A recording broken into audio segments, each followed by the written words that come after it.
E aí, tudo certo? Bem-vindos ao The Explainer.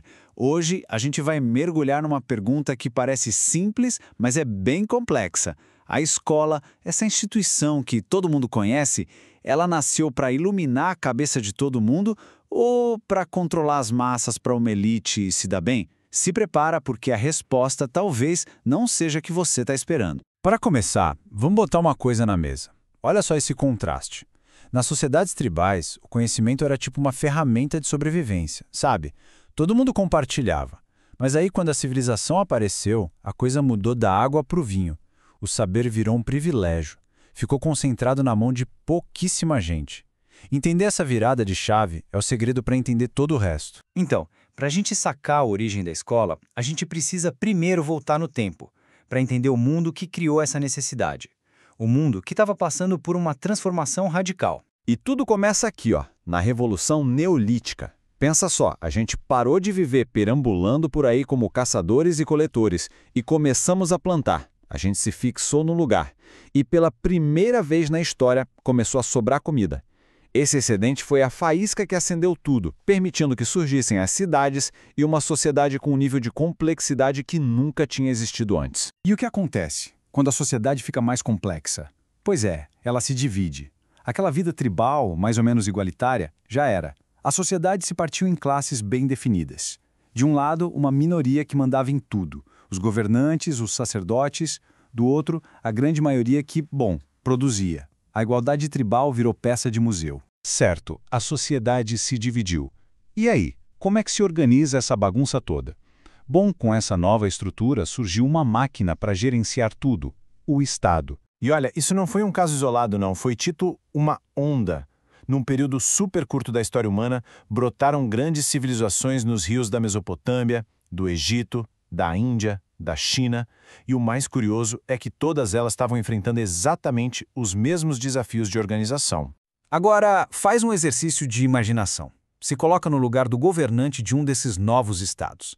Você precisa saber quanto foi colhido, precisa cobrar impostos, convocar gente para o exército, criar leis. A memória e a conversa, que funcionavam super bem na tribo, simplesmente não dão mais conta. O sistema ficou gigante. E aqui vem a pergunta de $1 milhão, né?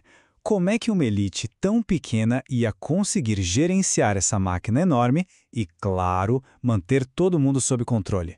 Eles precisavam de uma nova tecnologia, uma ferramenta que mudaria o jogo. E essa ferramenta foi a escrita. Mas calma lá, não é a escrita que a gente pensa hoje para fazer poesia ou escrever um romance.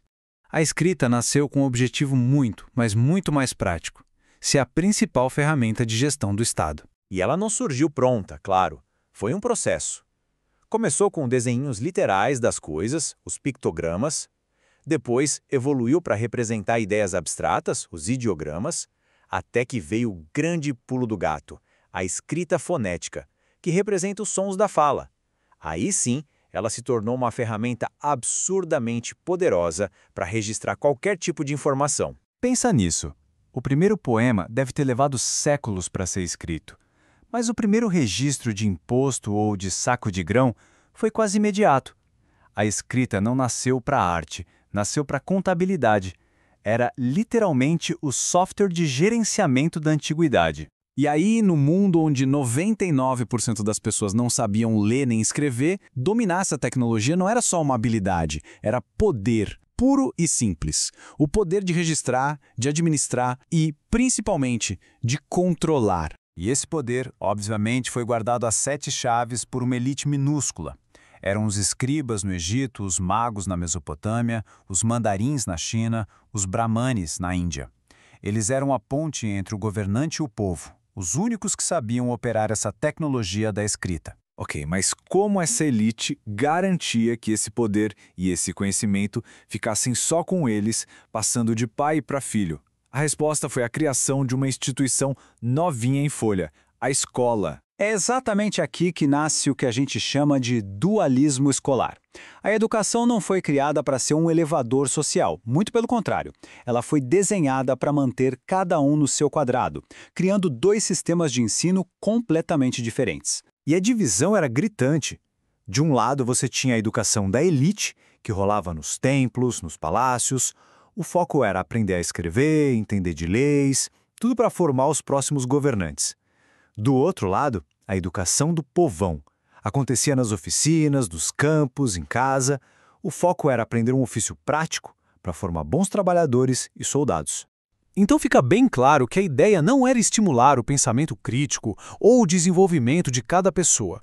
O objetivo era garantir que tudo continuasse como estava, que as regras fossem obedecidas e que os costumes se perpetuassem.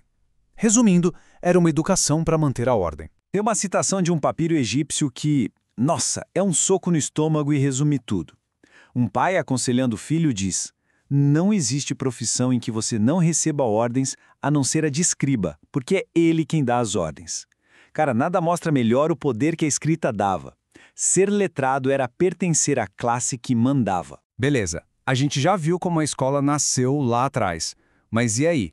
O que isso tem a ver com a gente hoje no século XXI? Vamos dar uma olhada no legado que esse modelo antigo deixou para nós. Bom, a gente herdou a própria ideia de escola, né? Esse lugar formal de ensino. A gente herdou a escrita como a base de tudo, mas a gente também herdou umas coisas mais sutis, tipo essa divisão que existe até hoje entre um ensino intelectual, mais valorizado, e um ensino prático, mais técnico. E, claro, a ideia de que a escola também é um lugar para passar valores e manter a ordem social. Então, para resumir a ópera, a escola não nasceu de um desejo puro e bonito de levar conhecimento para todo mundo. Ela nasceu como uma solução prática para um problema de administração. Gerenciar uma sociedade que ficou complexa demais, garantir o poder de uma minoria e manter a pirâmide social do jeitinho que ela era. E tudo isso leva a gente para a pergunta final. Séculos se passaram, o mundo virou de cabeça para baixo e a educação, pelo menos na teoria, virou um direito de todos. Mas fica a reflexão. Se a escola nasceu com essa função de controle, para que ela serve hoje? Será que ela conseguiu superar completamente esse DNA original ou ainda carrega traços dele? Fica aí a pergunta para você pensar. Valeu por acompanhar o The Explainer.